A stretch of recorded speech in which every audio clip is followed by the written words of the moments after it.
Тізеге лимон шығырынан жағып көріңіз. Осыдан біраз уақыт бұрын бір орында сәл отырып тұрсам, балтырдан саныма дейін жіңішке бір шаншуып қадалып, соның салдарынан тіземді толық жаза алмай ақсаңдап қала бердім. Тіпті 2 минут тізе бүккеннің өзінде қылта тарылып қалатын.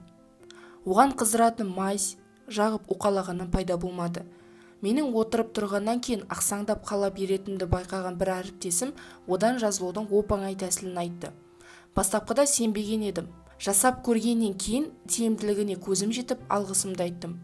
Ол үшін лимонды жапырақтап турап, соның бір жапырағын кешке ұйқыға жатарда өкшеден бастап балтырдың үстіне дейін уқалай отырып, шырынын, яғни лимонның шырынын сіңдіре жақтым.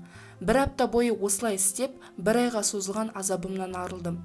Сөйтсем, лимон шырыны қылтадағы тартылып қалған сіңірді жұмсартады екен. Соның арқасында тізенің керіліп созылуы жақсарады.